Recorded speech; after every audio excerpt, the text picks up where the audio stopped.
Hello.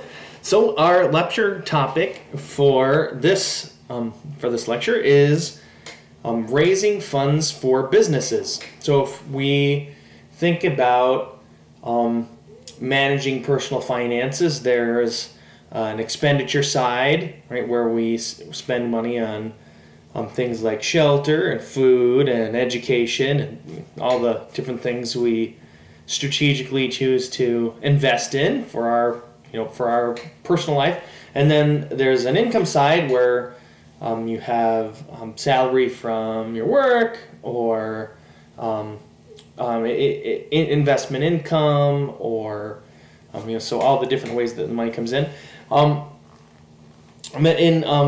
In many cases, this is a pretty straightforward kind of savings problem where you have money coming in from your various sources and you have money going out, and as long as the coming in is bigger than the going out in an amount that's big enough to meet your financial goals, then everything will be accomplished, and slowly but surely you get there. So this lecture is focused more on things you might do to try to do some effort and ingenuity and take a little risk to maybe accelerate that process. Now that's not necessarily for everybody, and it's not also necessarily worth it, right? You can, especially if you're thinking about, well, if I go crazy and have a really aggressive investment strategy where I'm starting new businesses and being an entrepreneur, right? Then you have this sort of thrilling, random,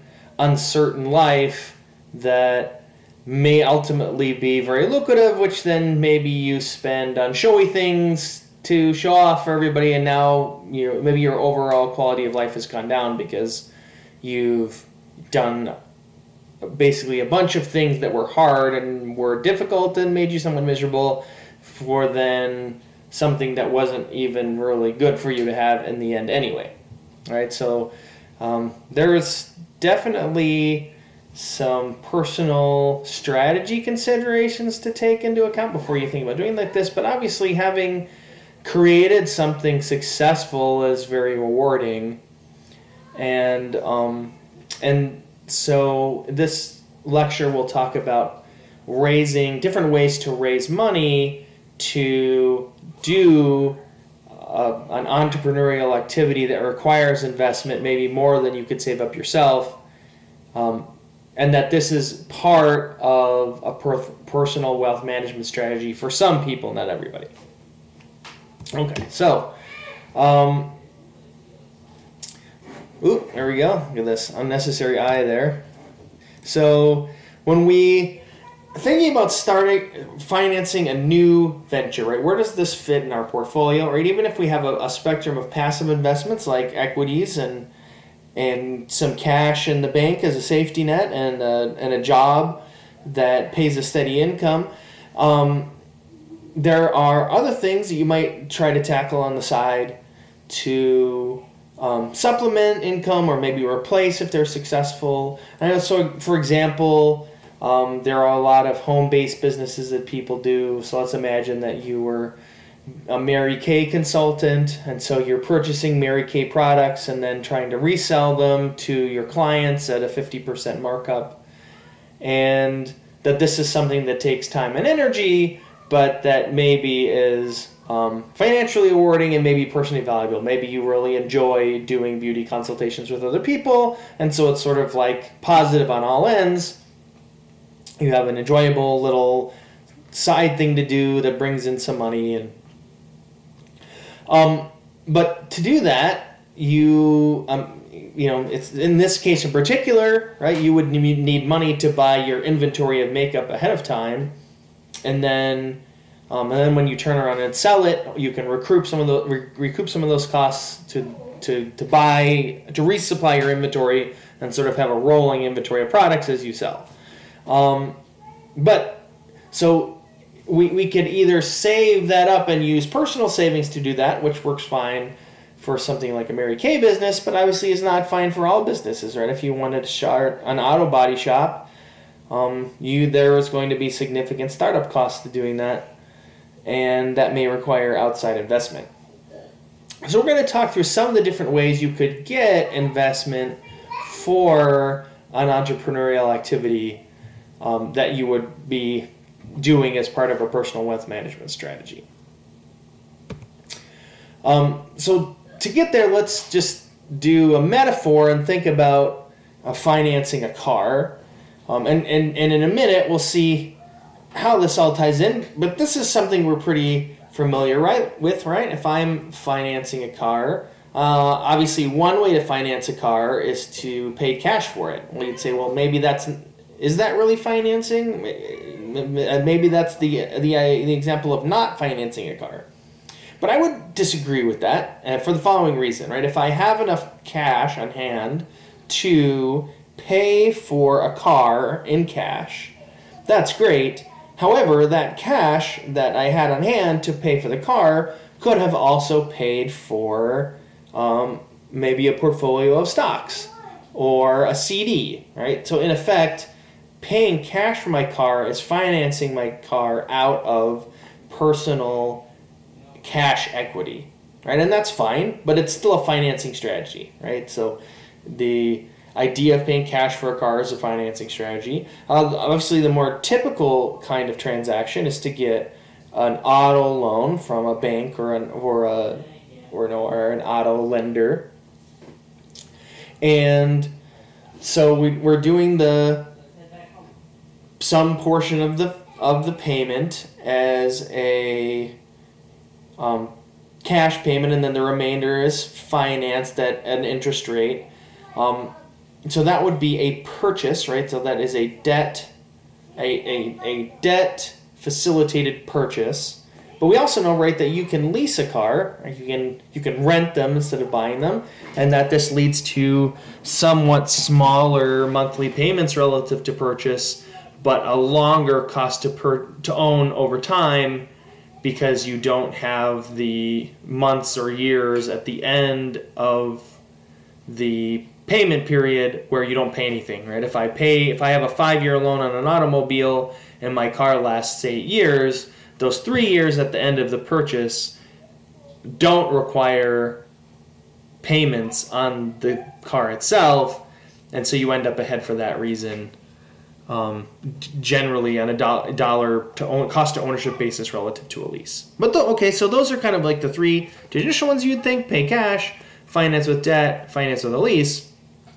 Well, what about this? So what about driving Uber to help make the payments on your car? Is this a financing arrangement? Absolutely, right? So the car itself is expensive and maybe beyond the budget that's available to pay for it, but doing Uber, especially maybe during critical weekends or evenings or whenever they need extra drivers, that can help fund the purchase of a car. Communal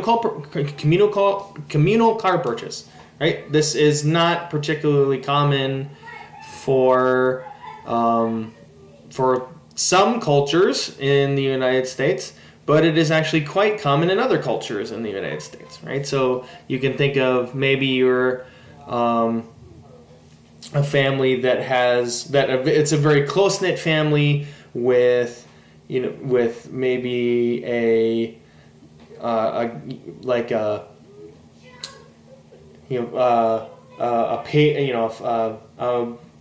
matriarch or patriarch, or you have some kind of like senior family member, and then their children and grandchildren all in kind of a big closely knit family, and that the family gets together and purchases a car like a minivan and then shares it on different days of the week.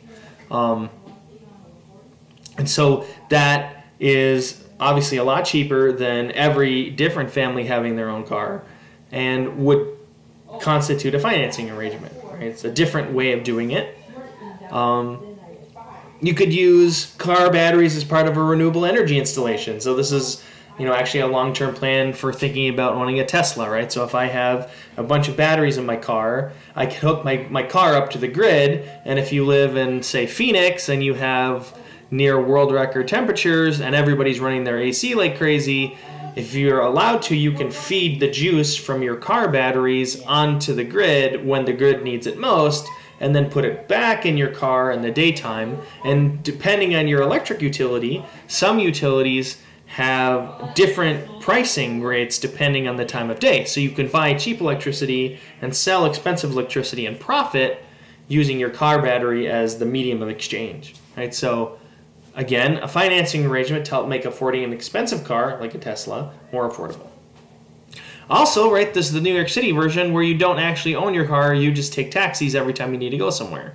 And then you don't have to have, you don't have to pay to park it or to store it or to upkeep it, because that's all outsourced by, your third-party transportation provider. Okay, so what's the whole point about doing this? Financing car purchase is a metaphor for thinking about business, right? So obviously, if I want to start a business, one thing I can do is just take a bunch of my money and start a business. But that's not the only thing you can do, right? The car purchase example, where you go get a loan from a bank and then buy or get a loan specifically for that kind of thing, right? An auto loan is specifically for cars, right? That you could get an equipment loan for the actual equipment you need for your business, and that the equipment itself backs the loan, so that if things go poorly in your business and you default on your debt, that the lender can repossess the asset that the debt is tied to. And then also, right, and this is a really common thing for a lot of businesses, is to do leases of critical things. So very much so in real estate, right? So if I have a Verizon store and I'm selling Verizon mobile contracts and tablets and all that kind of telecommunication stuff, it's very unlikely that the owner-proprietor of the Verizon store is also the owner of the building. These are kind of separate skill sets. In most cases for retail, you entrust the ownership and management of the building to a different business entity than the ownership and management of the business, because these are not necessarily the same skill set, right? Being good at selling phones is not the same as being good at managing a property. And so, so those are the standard ones, right? We can think about the car financing as a metaphor for standard business financing, but just like the car, where if you think creatively, there are a lot of other options, that's also true for business. So we'll think about lots of different creative ways to finance new businesses that depend on the nature of the business and the amount of money that's needed. So the classic example of a new business financing arrangement that's maybe different than the standard ones we described is convertible debt. So convertible debt kind of sounds like regular debt, so it's a loan, right? So the convertible debt issuer gives a loan to the business, but there's special provisions in the debt that say this debt is convertible to ownership in the business at some arranged formula or mechanism, right? And typically what this will look like is whenever we do a loan at some dollar amount, and then this debt will convert over to equity using the valuation from the following financing round. So let's say you sell 10% of your business for $10,000, right? That means the business is worth $100,000. So if you got $20,000 worth of convertible debt financing, that would convert to $20,000 of business, which is 20% of the business, right? So the convertible debt owners would end up owning 20% of the business, and the new financiers would end up owning 10% of the business. If 10% of your business is $1 million, right, then $200,000 that you raised of convertible debt, or $20,000 that you raised of the convertible debt, would be 2%, right? So this allows some flexibility, because valuing businesses, especially when they're really early, is very hard to do. It's hard to tell if it's even worth negative money or positive money. A great example, I know there was a case and fell to a court where a fellow was suing the oil company. I think it was BP, because they had an oil spill in the Gulf, and it hurt traffic to his. He had a fishing boat, right? And he'd take people out on fishing excursions into the Gulf. And so he's got this business, and the oil spill means that nobody's coming to ride his boat. So then, a reasonable thing to say would be to say, well, how many people would have showed up on the boat that didn't? And then how much money do you make per person who rides your boat? And then maybe you can do a little multiplication problem and come up with damages. Well, the problem is that every person that he takes out on the boat costs him money. So the business is inefficient enough or priced incorrectly enough that the more customers, the more money was lost. So this was not a money-making business before the disaster, and it's really not one after. But now it's hard to calculate damages, right? You can also say that maybe keeping the people away from his business did him a favor, and he should pay for the privilege not to have customers show up at his money-losing business, right? So obviously that's not really fair, right? But calculating the value of a business that loses money every time is pretty hard, right? You could make a very strong argument for zero, so then what do you do, right? So this sort of financing dodges all of that typically, right? We say, well, let's figure out the valuation later, whatever it is. Whenever you raise additional financing, we'll just buy at whatever price they bought. And we can just defer till then. So that makes it really easy to understand. You don't need a ton of lawyer time to make it work. The big disadvantage is that it's debt. And so that means that the debtor can, especially if if the debt comes due and you don't have money to pay the debtor, then that means they can shut you down, right? You go bankrupt, and that causes things to happen. But often is the case with this kind of debt, as long as the business is well run and the convertible debt holder is excited about the prospects of the business, they will perhaps even defer interest payments in the interest of getting the equity later. So this is increasingly common for new businesses and for small amounts of financing, like $100,000-ish or so. Okay, so that's convertible debt as a source. Another source is personal savings or personal unsecured debt access, right? So if I start a business on the credit card, what's great and not great about that? So what's great is it's easy, right? No one can tell you no. You just run your card or dip into savings and everything's fine. So that means any crazy idea that pops into your head can turn into a business and no one can tell you otherwise, right? That's great. It's also a disadvantage, right? That there is no filter on what's allowed, right? There's value to have to convince other investors to contribute money to the idea. Maybe if no one wants to invest in it at all, this should be taken as a signal that maybe it's not worth investing in at all. I mean, that's not 100% true, but it at least is data that should be carefully considered.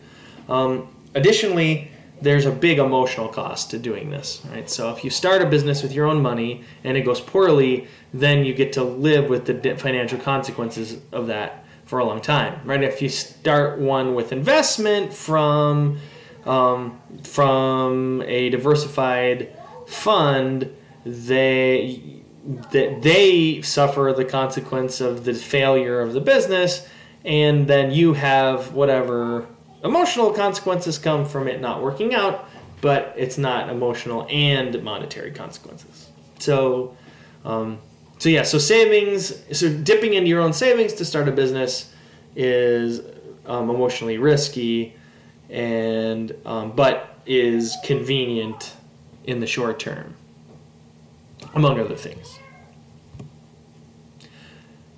Friends and family loans are very similar, right? So friends and family will often lend you money when no one else will, so this is good, but it's also bad, right? And then you get to live with these people with the rest of your life no matter what. So if they give you a bunch of money and your business is a total failure, then that I mean, that will have hope. I mean, maybe everyone's mature enough to chalk it up to the universe, but that's not always the case. So there's a big relationship risk to doing something like this, right? And the truth is, most new businesses fail. So if you're taking money from relatives, chances are, right, the median outcome, the most likely outcome is that you lose all their money. So as long as Thanksgiving dinner will still be fine, it can be okay to do it this way. But another, I guess, a disadvantage of doing this, depending on the family members, is they may not be helpful advice givers, right? So they're not necessarily going to be sophisticated investors that can contribute to the value of the business instead of just funding it. So contest prizes accelerator programs is kind of there's more of this going on now than there has been in the past. But the idea is you maybe send in a business idea with a team and to a contest, and then you have a panel of hopefully knowledgeable entrepreneurs or judges that decide based on the applications whether you are qualified to win a prize and potentially qualify for some financing. So often these, especially the accelerator programs, they come with some advice, right? So you'll have famous, successful entrepreneurs that run these programs as a way to maybe give back and to help train the new generation of entrepreneurs. So if you get in one and they give you advice, that's really, really valuable in many cases. And so there's a big plus to winning these kind of things because then it comes with extra stuff rather than just money. So what's the bummer? It's can be very time consuming. It's emotionally taxing to fail, right? So maybe your idea is just fine, but it's not the kind of thing that particular contest or accelerator is looking for.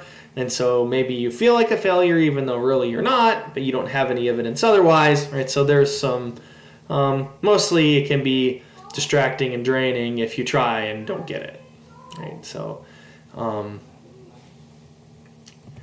the biggest one of these, there's lots of accelerator programs, and they often they might target specific.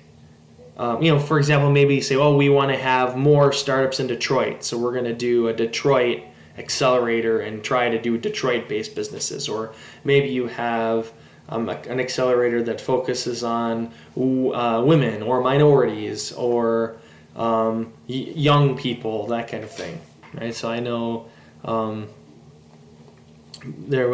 Peter Thiel, I don't know, it's Thiel or Thiel, I think it's Thiel. He famously paid, I think, 6 people to quit college and do their own thing, right? Trying to send a message that not everybody has to go to college. You can be independent and do your own thing. I don't know, whatever. So the best example of an accelerator, and this is really the first one, the one that set the stage for the ones that followed, is Y Combinator. So this is it's a business that starts businesses. People apply. If you get in, you sell 3 to 6% of your business for about $30,000, and then with some follow-on money later, and then you have lots of advice, and there are fellows who are with the organization that mentor the companies and help everything along. So this is this notion of training new entrepreneurs through sort of an apprenticeship-like thing. But again, them working on their own businesses. Government grants sometimes exist. I mean, it depends on what the business is trying to do, but also selling to the government is an option. So I know I had some students in the MBA program that were targeting combat aids, like combat safety aids, to battalion budgets, so that maybe a battalion commander could use some of his discretionary budget to buy things to maybe help detect landmines, or they had some product ideas that they developed that they were hoping to then sell to battalion commanders. Well, So there are lots of different forms that could take. There's all, and they work like accelerator programs where you fill out an application and hopefully get it, and then if you do, there you go. But the tricky thing about these is they're often not sized correctly, so maybe they're like the dollars are big enough that you have to be a big firm to get it, but once you're a big firm, you don't need it anymore, something like that. So sometimes they're not sized appropriately for what they're trying to do. But obviously, if you apply for the grant and get a big check from a government grant, that's going to be very helpful to making your business a success. All right, so now we're wandering into the more creative and interesting sort of financing arrangements. So the first is, the creative and interesting financing source for a new business is customer financing. This is actually hugely more relevant than it used to be with the advent of Kickstarter. All right, so it is absolutely a common practice for someone trying to start a software or a hardware or a product to pre-sell it on Kickstarter, take the proceeds from the sales, do development using that money, and then deliver the product. Right, so that finding customers that are willing to pay ahead of time before they get what they asked for. That's great, right? It's basically using your sales to finance your business. The trick is, right, it has to be a compelling enough product that people are willing to pay and wait. And so that means the idea has to be really good.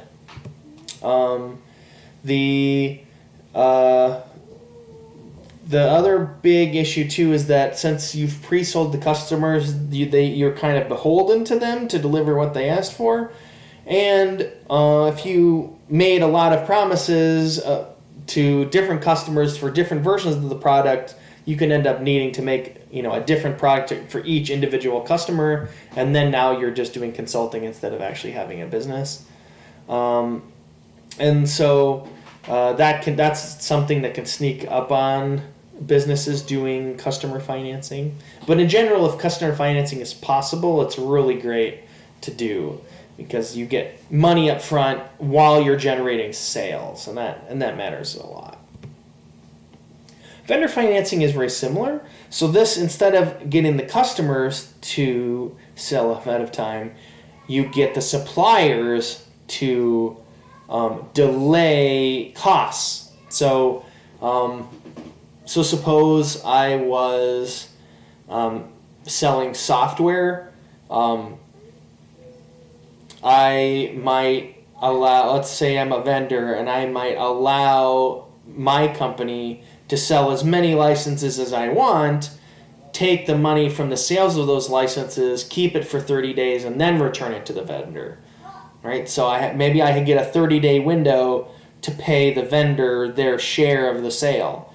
Well, that could be really great for growth because I could, maybe I sell 20 units and 10 units, and so let's imagine I'm selling software at a 50% markup. If I sell 20 units, that means 10 units of that is profit. But if I'm allowed to use the 20 units, all of that money in my business for 30 days, maybe I can take those 20 units, use the entire dollar value of those sales to hire another salesperson to jump me to 60 units. And by then, I have 30 units of profit, which allows me to pay back the 10 units that I owe from the original batch. And I have 20 more, I actually have 50 more to play with that I could maybe buy 2 more salespeople or something. And then it could just explode very quickly, assuming the business was good enough. So and vendors are obviously interested in people buying their products, right? So suppliers and vendors are potentially a source of financing depending on the nature of the business. So this is this is famously something that Amazon did. So publishers would give very generous terms to booksellers for their products because obviously it's you have a lot of books, you have a lot of inventory in a bookstore. It's very expensive to have all of that inventory, and so it's much nicer on the bookstores for the publishers to say, well, why don't you buy the books and then 90 days later we'll send you an invoice and we'll settle up.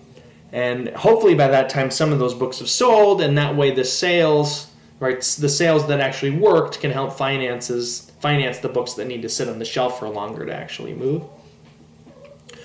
So that was a really good deal for the publishers and the booksellers, because the publishers got to sell more books because the booksellers were able to stock more things and had a wider selection, and people could come in and have more success buying books. But what happened, it was Amazon entered the market and said, oh, well, great, I have 90 days to pay, but I don't actually have to order until I need them, because I have my computerized system that can predict how many people need everything. So it was basically just, however many days of free money to Amazon. And so that was a great source of financing for them in the early days.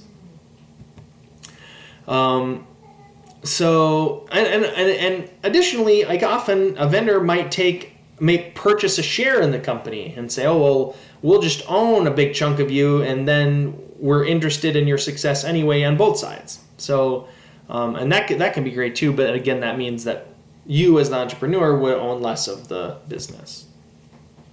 Okay, now we're getting into the bigger sources of financing. So this would be, these are the kind of businesses that have employees, right? And at this point, if your business needs this kind of financing, you're probably the chief executive officer of a very small fish, but this is, your full-time job and you're devoted to it, and that's what it is. So, and that means bigger dollar numbers.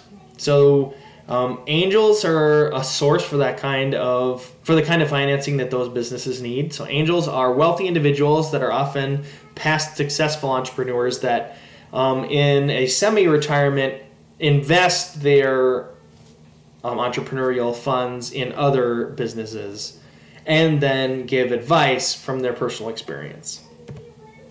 So the advice is great. They can be well connected. They can be flexible, but they will definitely expect a large return because it's a big risk investing in a new business. And also means because they have a big chunk of the company, it matters for raising money later. So Ron Conway is an example of an angel like that. Founder of 2 companies in the 80s and 90s, and then became an investor in a lot of really famous businesses. And then the last sort of granddaddy source of financing for new businesses is venture capital. So this is investment funds that specifically target new businesses that are growing quickly. The funds come from things like pension funds and university endowments and wealthy individuals that are looking to diversify. So the venture capital is its own sort of asset class, and these are big financing rounds, like many, many millions of dollars typically. And this is, so if your business has 10 employees and you want it to have 1,000, venture capital is what you would do. And most of the major big business launches we think of are venture capital backed firms. Not all of them, but it very frequently is the case. And we have some detail here. I'll post these slides online so you can see there's some specifics about how venture capital works. In general, it's very complicated. I mean, you have thousands and thousands of dollars of lawyer fees to even just talk to getting venture capital financing, and the deals are very, very complicated and raise a lot of money, and they'll typically take control. They'll want a controlling stake or at the very minimum a board seat, and just have a big influence on the companies that they invest in. And then lastly, going public. It's almost not worth putting this anymore because it's very rare that it happens.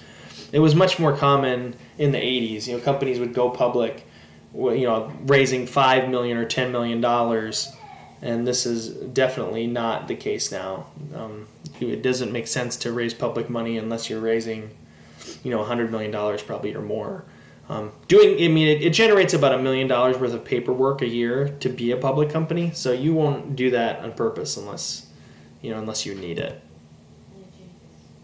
Preferred shares that's the financing vehicle that venture capitalists use. So it comes with some, these extra things. So basically you become privy to some internal information about the firm, and that's partly why it's structured like it is.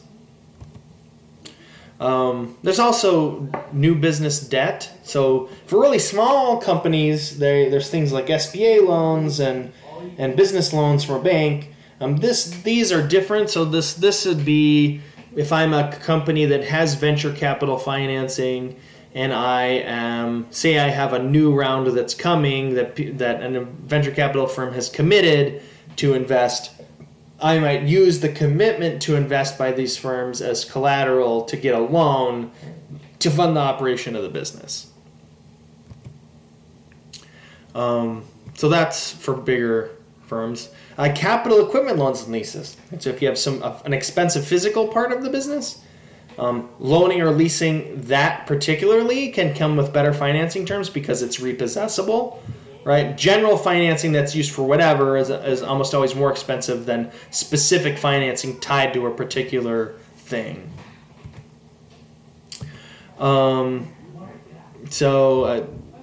loans are they serve the sort of same thing we're talking about with venture debt, where it just takes you from one source of financing to another. So you have a business that's going to go public, and so you raise a bunch of money from public, selling shares to the public, but you get a loan in between to make it to the end of to the next financing event.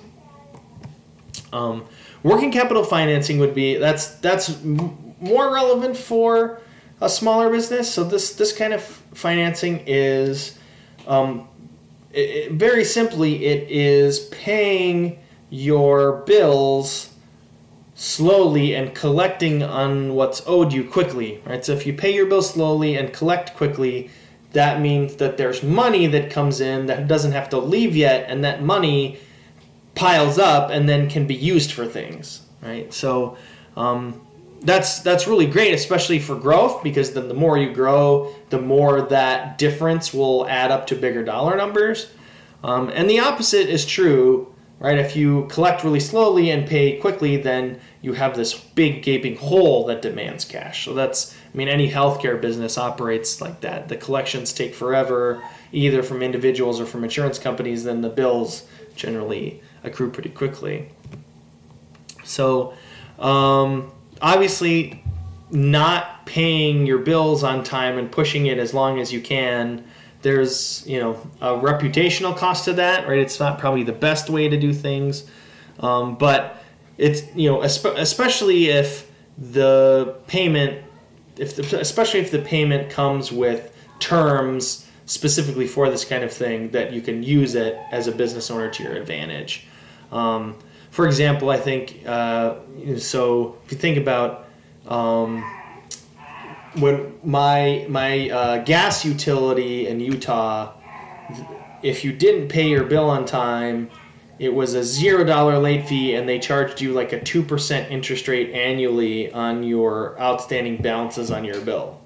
And so, in effect, you could get a month or two behind on your bill, and it just functioned like a loan with a 2% interest rate. Obviously, if you go too far, then they cut off your service, so that's not going to be worth it. But having a little bit of balance on the gas account was a lot less damaging than being late with the phone bill, where it came with large late charges. So that's the kind of thinking you're thinking about when you're doing working capital financing. Revenue financing. So this is using the revenue to fund the business itself, right? So you make sales, the sales come in, you use the sales to invest to get more sales. It works great for some businesses, but it's pretty hard to have enough revenue for it to work, especially if you're growing quickly. Usually you need more investment than the revenue brings in, and so a growing business will usually continually need financing. Stable businesses are more likely to use this kind of financing. Okay, and let me just give you this. I have this listed as your thoughts, but we'll do an example of some businesses and what they did to raise money. So Watt Vision is a product. It's a device. Basically, it's a camera that you stick to your electric meter, and that it turns your meter into a smart meter. Right? So it tracks the little spinning wheel and knows how much power you're using at different times of the day. And then there's a nice, interface on the internet to tell you when you use power. I realized using not this product, my meter had this capacity when I was in California, but using a product like this, I was able to figure out in California, my pool. I had a swimming pool, and you have to filter the pool to keep getting from algae accumulating. And I figured out that it cost me $150 a month to filter my pool in California. So then I was less excited about my pool than I was before once I figured that out. So, right, the question would be, if I want to make this little camera product, how much money would I need, and how would I raise it, and what would I do? So you can sort of imagine what this would look like. This is probably not something you can put on a credit card, right? The development of a web-based analysis of camera data, right? So this is a product and a website. It's probably going to require significant funding to get started. At a minimum, angel funding, maybe some venture capital. So venture financing in 2009, product is for sale. So the WakeMate this is funny, this is a wristband you'd wear at night to tell you how you were sleeping.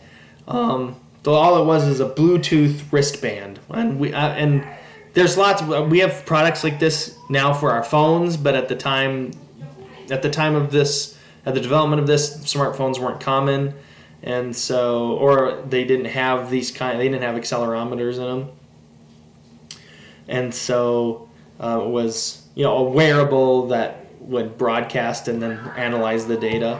So, couple rounds of funding and then died dramatically. Octopart, this will be the last one. So Octopart is cool. It's a search engine for electronic parts. If you need a 10 ohm resistor, you can go look those up. It's like Google for these little parts, and then they have suppliers and prices, and so it just becomes a search engine for little parts for hobby projects. So if you think about it, that means there's no physical product. It should be pretty simple to do, and then it has a natural revenue stream, so you wouldn't necessarily need funding to grow to get to while you're searching for a revenue model like Twitter. So this, you would think, would require maybe at most angel financing just to get it started, and then it should just sort of run itself, and that is in fact what happened. So they took $300,000 in angel financing and have just been operating ever since.